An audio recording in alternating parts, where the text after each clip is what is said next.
So now that we've planned risk management and identified all the risks, let's take a look at qualitative analysis, right?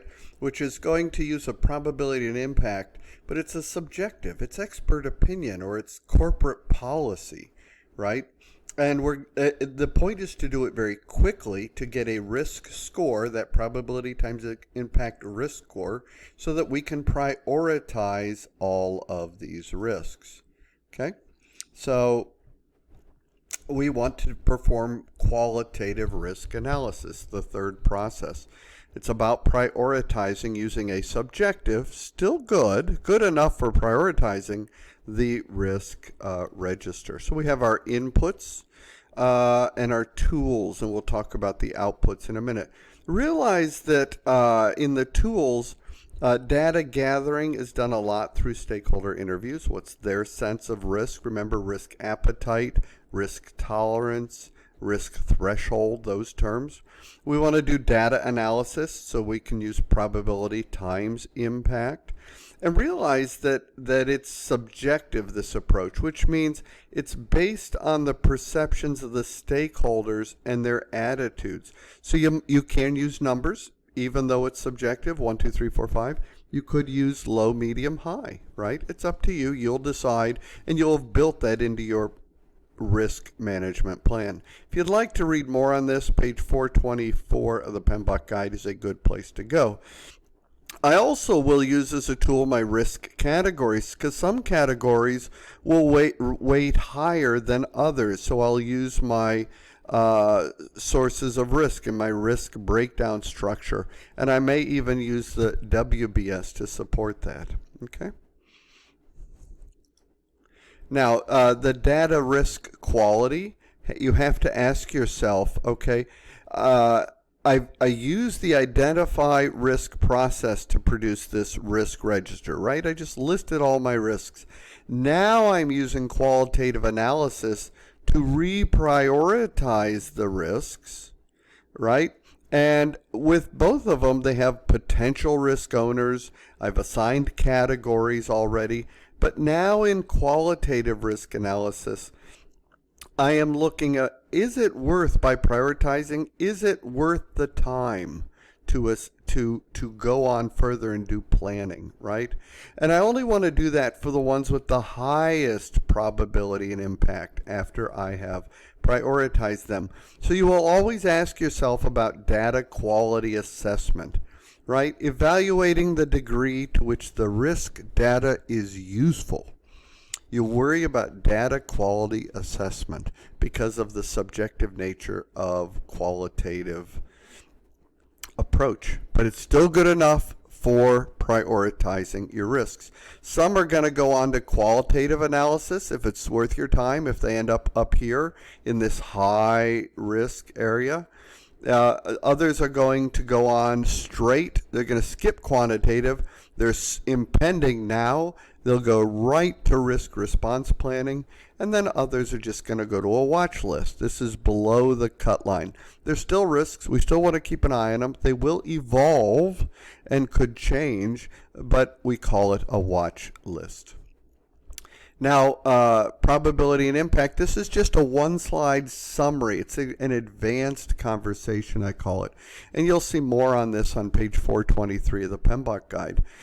So we build that probability and impact matrix in a subjective way. A probability is how likely something will occur, or what are the chances that it will happen.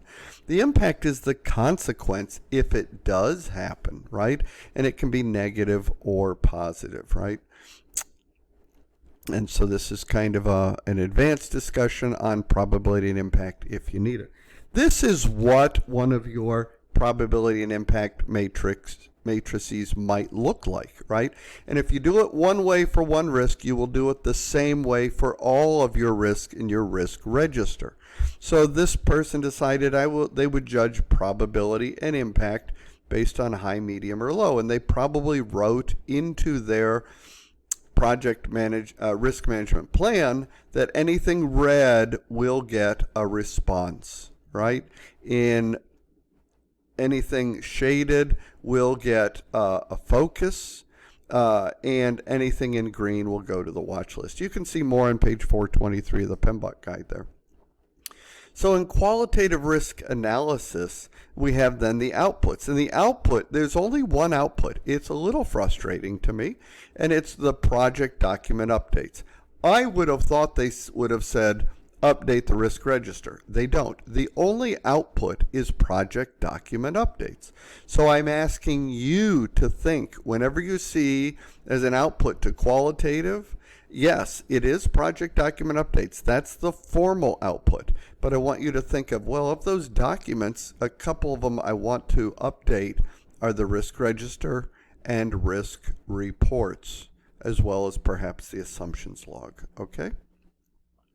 Now, then we move on. Once we have identified all risks and prioritized them through qualitative analysis, now I want to do quantitative risk analysis for a few of the top risks. And this is a numerical analysis. That's a hint on the exam. You'll see numeric.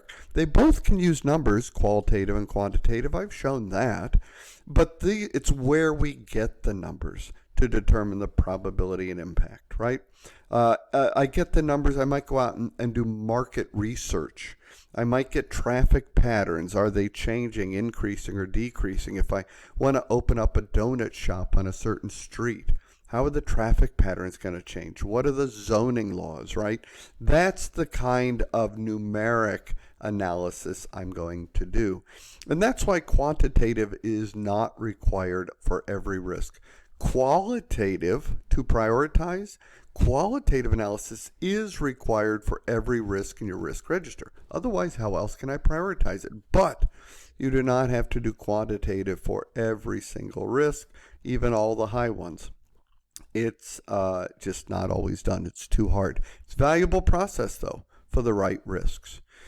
When performing quantitative analysis, of course, I have these inputs, which include the project plan and project documents. And the goal here is to reduce cost variability. To remember, the bigger my estimates or the broader the range, the more risk I have. So I'm trying to reduce the cost variability, the cost estimates, the duration estimates, and even resources. And I want to improve the confidence level of the forecasts, the schedule forecasts, and the milestone list. That all is working to reduce risk for my project. There are many, many, many tools here. Page 432 of the PMBOK guide is a good place to go to get a good assessment of those. Many of these we've had before. Expert judgment, data gathering. I generally like interviewing as my favorite approach. Interpersonal and team skills, so that I might hold a risk workshop, for example. I could do representations of uncertainty, right?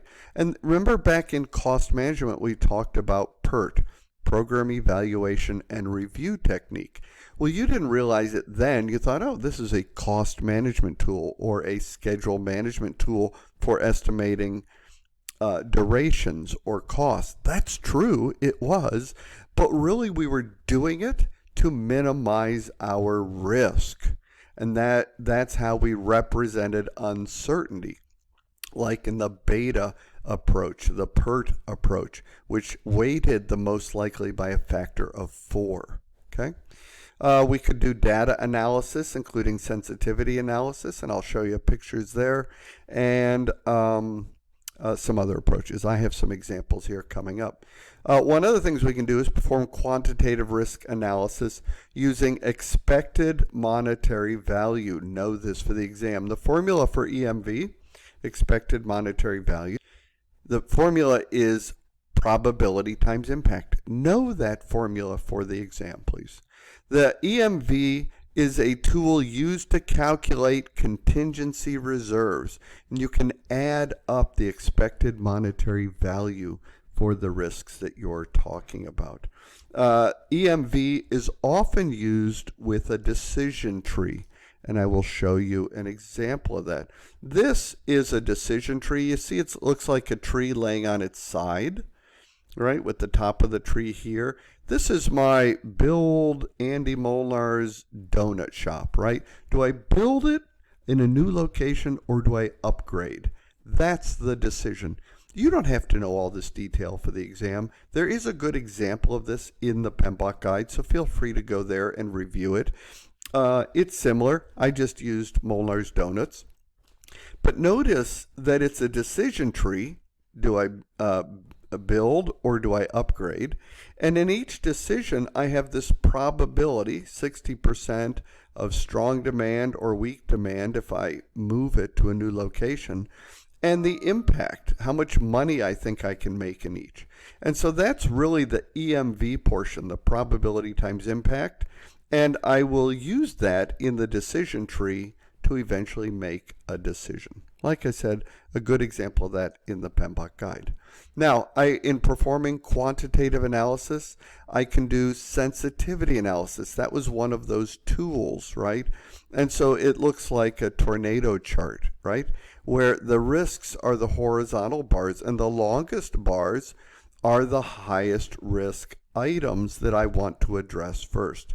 And this is called a sensitivity analysis. And I would work to reduce the sensitivity of these higher items, the risks or opportunities.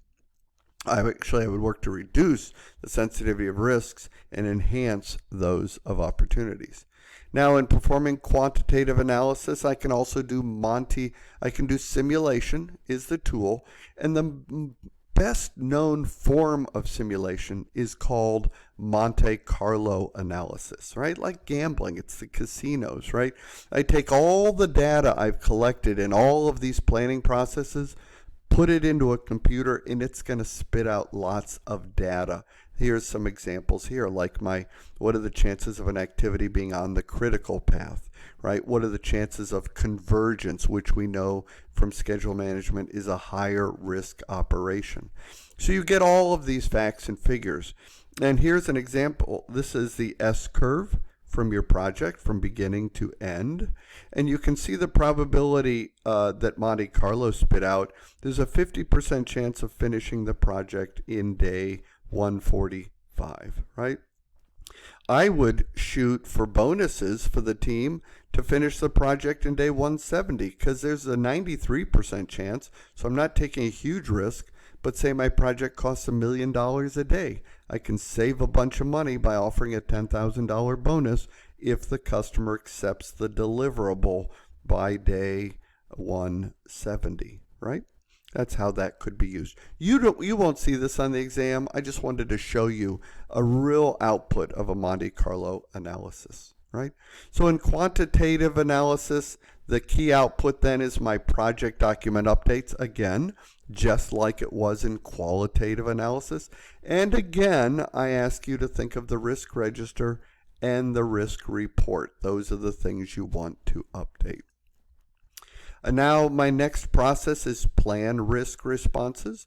Plan risk responses is about the detail that goes into these top risks in my prioritized risk register. What I want to do is eliminate threats or create opportunities. So I'm going to actually decrease the probability and impact of threats while increasing the probability and impact of opportunities. And as something happens here is I will be finalizing contingency plans where I have a detailed plan and I put money against it. Now, some other terms to know, right, is fallback plans, right? If that contingency plan is not effective, we need fallback plans. I also, when I'm building these plans, want to evaluate secondary risks, which are risks that develop as a result of implementing that risk response. I will use contingency reserves, which is money I've justified to my sponsor and set aside as part of my budget as a project manager for just the risk if it happens. If the threat or the opportunity. And of course, there are always residual risks, what's left over. Okay, be aware of those. And so I want to plan a mix of strategies to make this happen. So we will come back with plan risk response inputs in the final segment.